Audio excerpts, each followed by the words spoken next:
Happy November from the National Czech and Slovak Museum and Library in Cedar Rapids, Iowa. We're so pleased to have you join us on this November session of A Coffee and Kolache, and I'm very, very excited for today's edition. Someone I'm very thankful for as we approach the season of Thanksgiving, and that's Mr. Dave Molina. Dave is our head librarian here, and he really, I think, is even the architect of this great library that we have here. And I just want to pause before you take over, Dave, about how important this library is. We are the only National Czech and Slovak Museum and Library in the United States, and in fact in North America. And Dave, you've put together a collection that is amazing for the public, for scholars, for students, for anyone doing research. This is really the place to be. We tell the American story, the Czech story, the Slovak story. And without further ado, I'm going to turn things over to Dave because he's going to talk about some of our collections. You know, our collections are because of people like you that want to preserve your archives and your collections that you may have at home for the long term, forever, for the future of society. And so Dave's been doing a great job of collecting some of these valuable pieces, and he's here today to tell us just a little bit about some of his newest collections. Dave. Well, I just want to focus on a comment you made there. You know, our founders really started this whole thing about the museum and library concept, and so you know when I came aboard, actually I think it's my anniversary today, so 26 years. So bravo! Anyway, whoa, our audience is what a great day to honor you.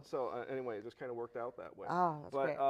When I came here, you know, there were already library collections in place, and I had the good fortune of having some very good volunteers to help everything, you know, get me oriented to, you know, the Czech and Slovak communities here in Cedar Rapids as well as nationally. And so, you know, but it was that vision that they had, you know, nearly 50 years ago. We'll be celebrating our 50th anniversary next year. And, you know, that vision to what we have here today. So anyway, credit to our founders. But I thoroughly enjoy what I do here and the ability to work with donors who, you know, are aware of their Czech or Slovak heritage and you know, want to ensure that the materials that they have that have been passed down from their family are preserved for the long term. You know, families come to a conclusion that you know these items have significant value, but they're not in the position to keep them for the long term. And so they look for an institution, they discover us, you know, we, you know, engage them, talk about what our mission is, and then, you know, what we do to educate the public and so forth. So, you know, had somebody who had an inquiry with one of our colleagues who was on you know, a visit in Cleveland, and a woman after talking with, you know, was with him and mentioned that she had some things from her family, and it's a rather tragic story from this was her dealing with her grandmother, who actually turned out to be part of the Czech resistance during the Second World War. And so she and others were involved in kind of an underground printing and publication of underground literature, resistance literature. They were found out by the Nazis. She and the others were arrested. She spent some time in a prison that was in the Pilsen area, but then later was transferred to Plotzensee prison in Germany. And then she was later executed there by the Nazis. So, but what we have here are letters that she had written while in prison to her family back home. Amazing. And so one thing I want to pull out just to kind of highlight this is a letter here. This is an original letter that had been maintained by the family. This was a letter that she had written to her children, her two sons, and she addresses them as Drahý Ato or Ota Peppo. So it'd be Otakar and Kamil formally, but she refers to them as Ota and Peppo. But so anyway, this is a letter to them, just to kind of it is a way to you know, parting. This is difficult material, and so you know we do want to have this translated. But these are the kind of materials that people entrust us with, and so I feel very, you know, kind of humbled that, you know, people reach out to us and trust us with these, you know, ensuring that these documents are preserved here, but also allowing us to tell that story of one family story about how their family member was standing up for freedom of their people and their land. And this is such an important story too, David, because of the with Heinrich and all of this. And this is really incredible that you have that here. And for people that are studying about that, this would be something so beautifully written and so well preserved that she wrote to her sons. That's amazing. Right, amazing. right. And one of her sons eventually settled here, came to America after the communists took power. Must have brought these with him. And his emigration to America, and then passed them on to other family members. So anyway, so that's kind of the chain of provenance, if you will, on these particular items in this collection. Let's slip that back into that first folder. Yeah.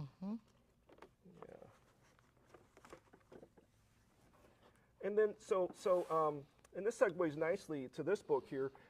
All these books are in a collection that was donated to us at the beginning of the year. There was a fellow in Washington, D.C. He was a civil servant, a government employee in the Washington, D.C. area, but he had a passion for Czechoslovak literature.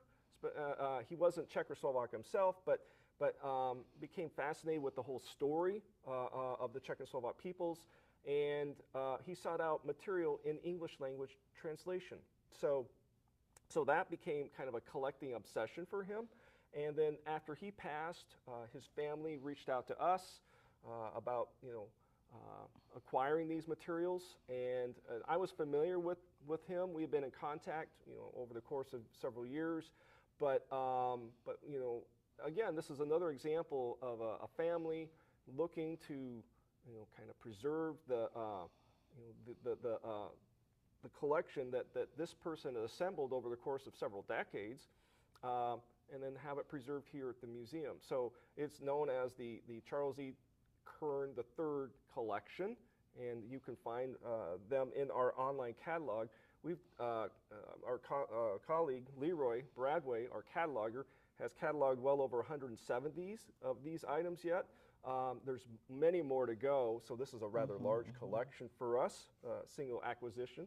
But this book here in particular, called Heroes and Victims, was published by the Czechoslovak Ministry of Foreign Affairs right after the Second World War. This was in London, in fact, 1945, and it lists those who were kind of freedom fighters. And in here, there is a listing for the woman. Her name was Miloslava Gashvindova, and then she was age 38 and from Pilsen, and it says she was executed on September 4th, 1942 by under the orders of the People's Court, which was a Nazi construction for high treason, producing and spreading illegal writings against the Reich, an order created in Bohemia and Moravia.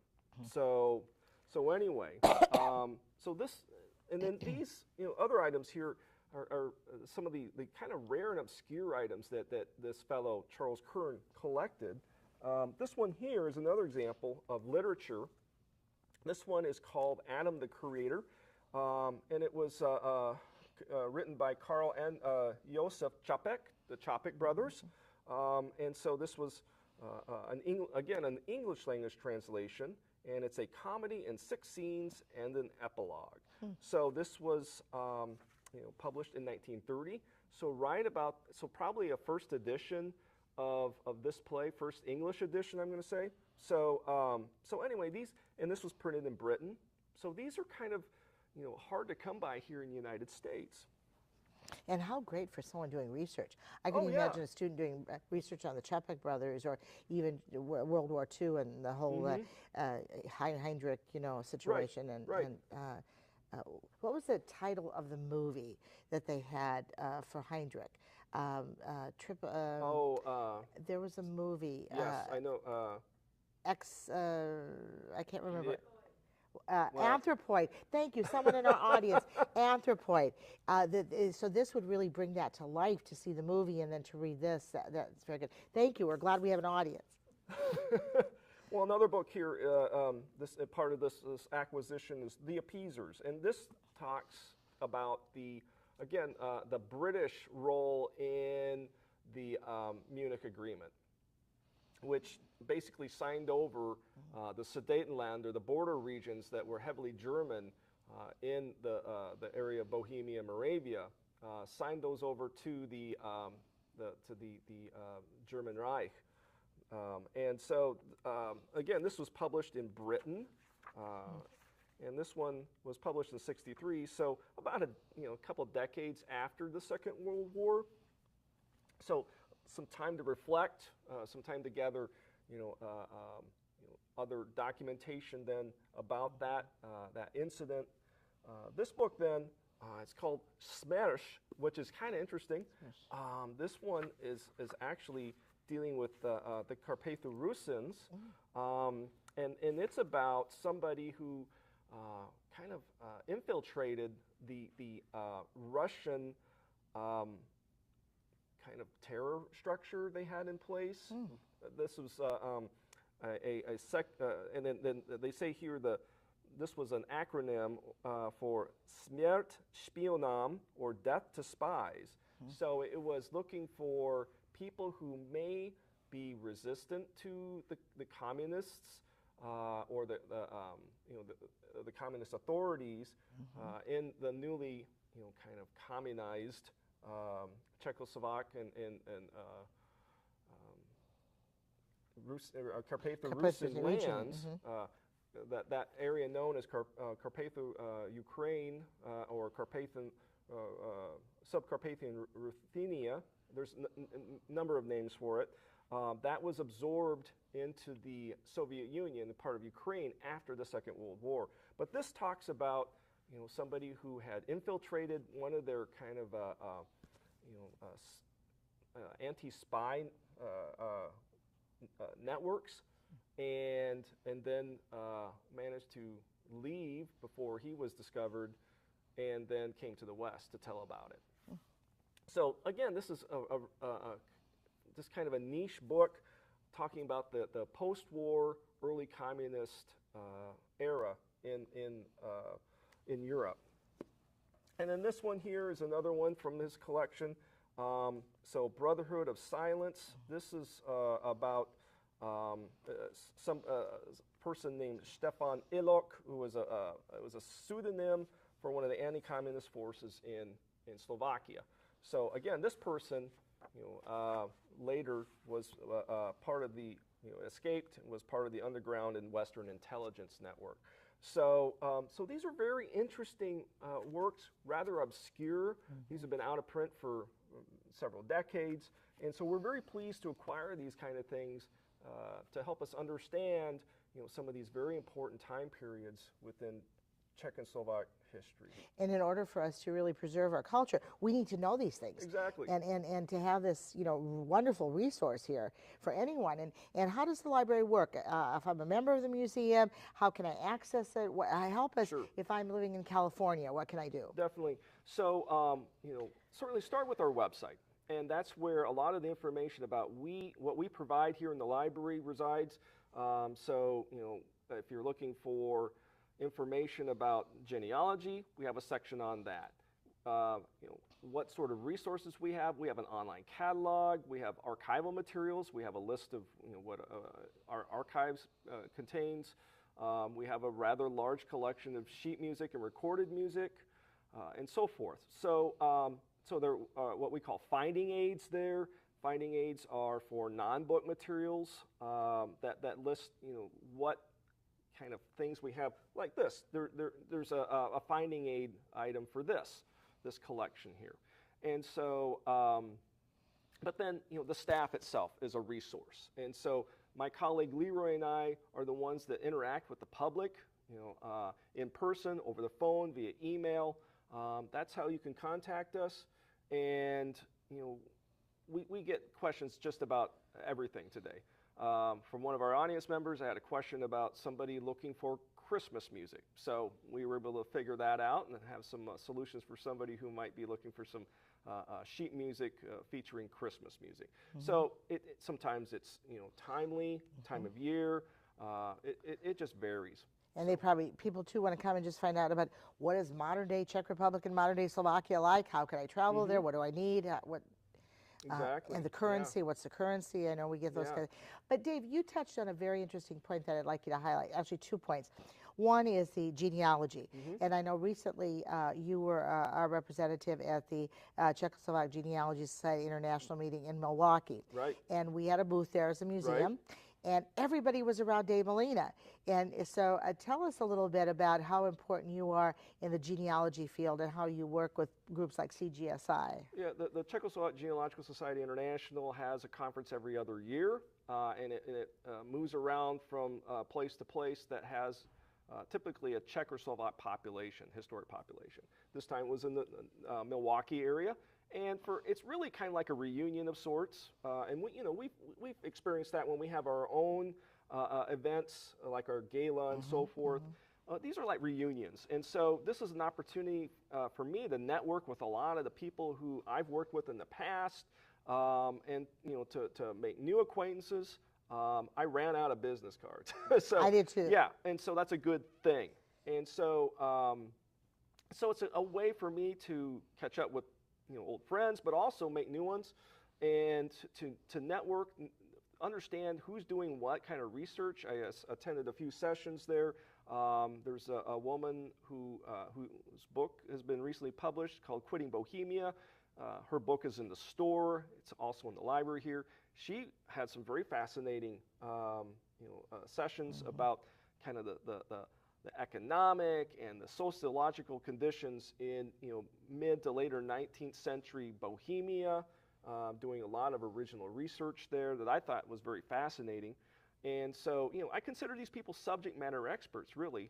So when I have other people who reach out to me about similar type topics, I can then refer them to these people.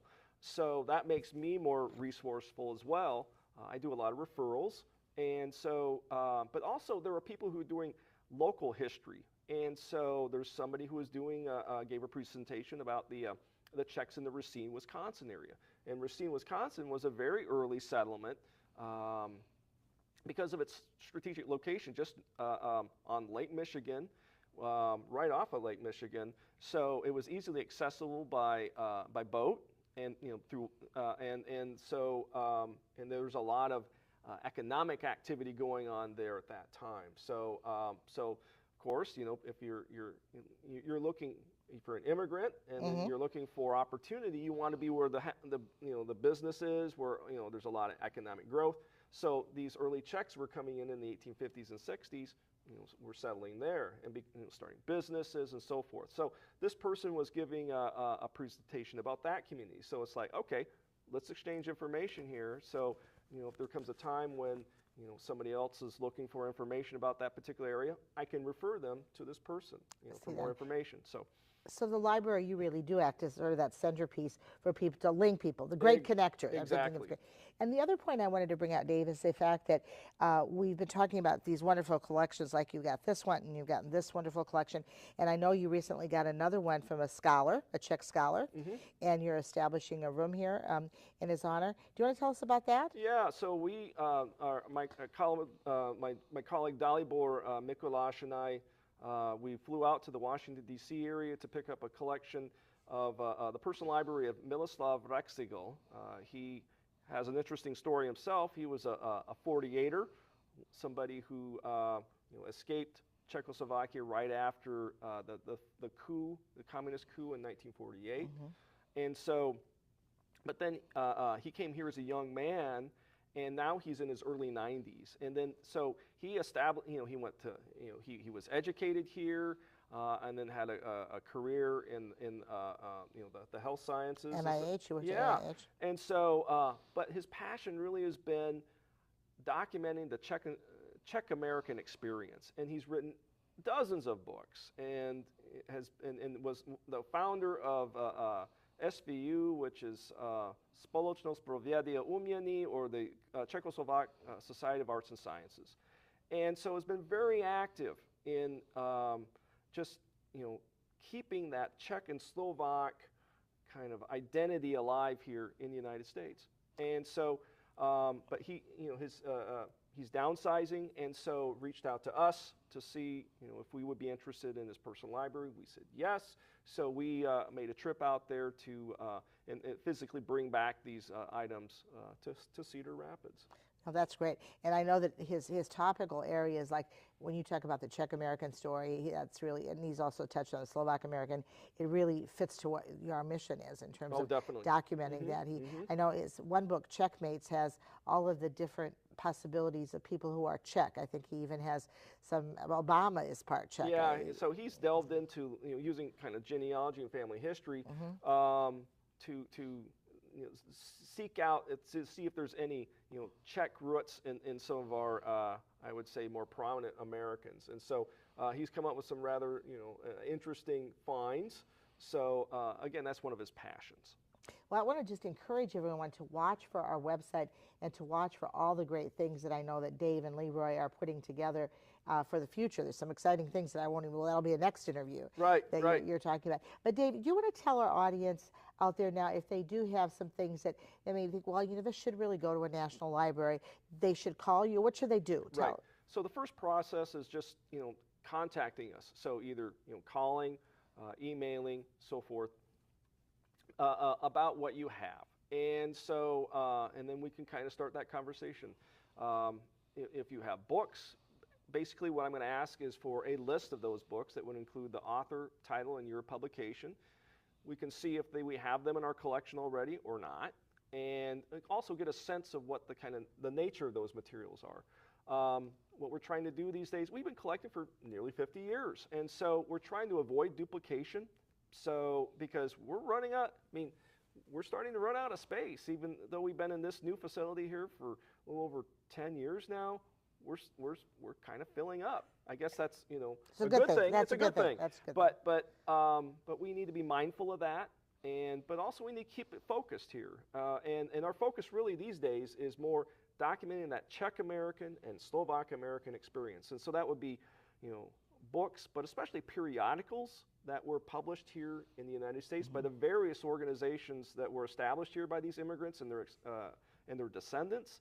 And so. So one of the cool things I picked up at CGSI, they had a table of freebies out there. And so I was picking through it, and I found a journal, and it was on maintaining poultry. and this was volume 8. So they've been publishing this thing just on poultry or animal husbandry, and they had rabbits in there too. But it was published in Berwyn, Illinois. Check that. Yeah, and so I thought, how cool is this? This is a neat little publication, for serving those who were raising small farm animals.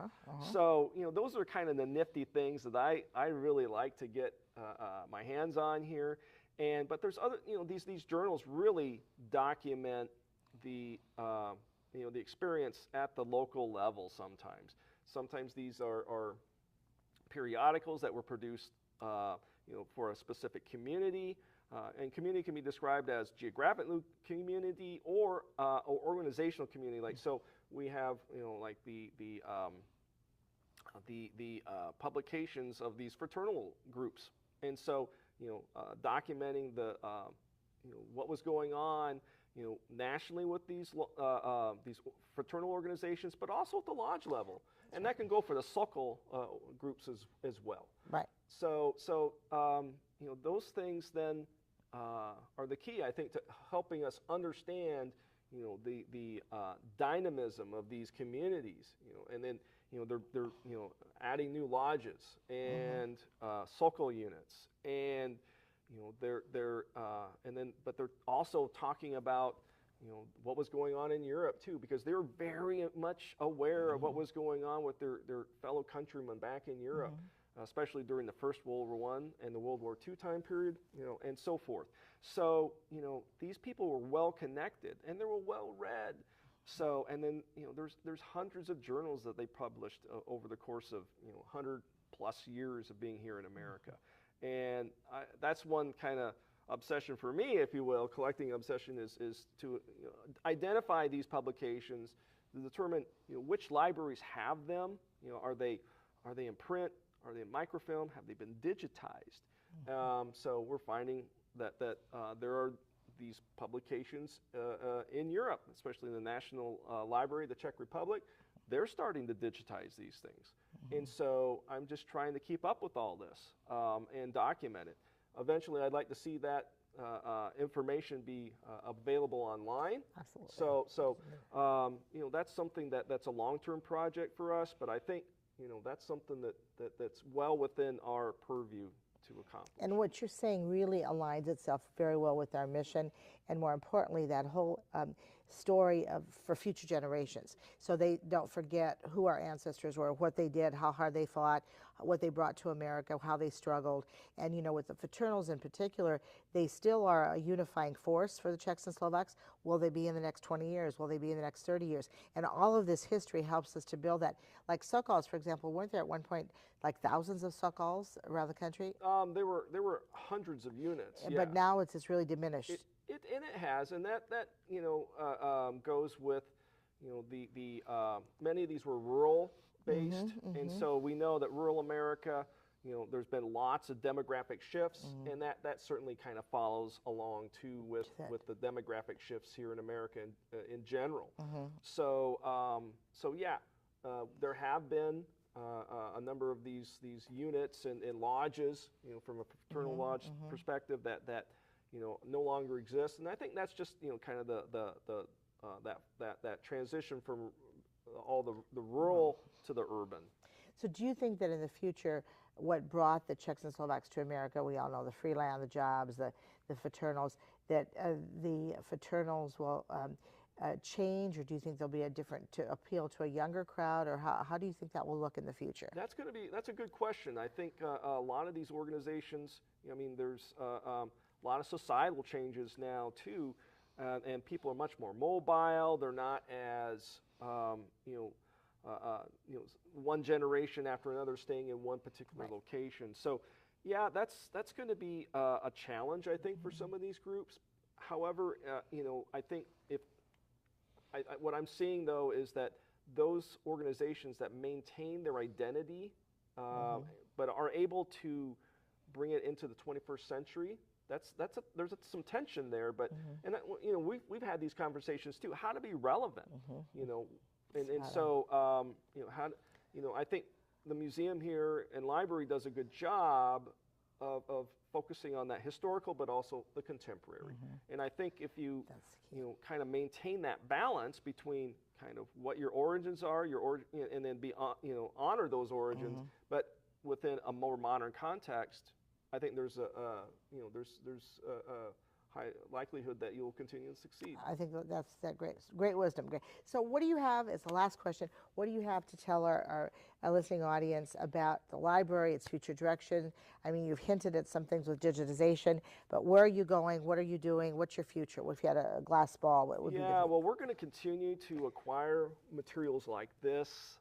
This is this is an ongoing thing, but I do see a larger role with dealing with digital type conveyance of information, and that could be digitizing some of these items, but also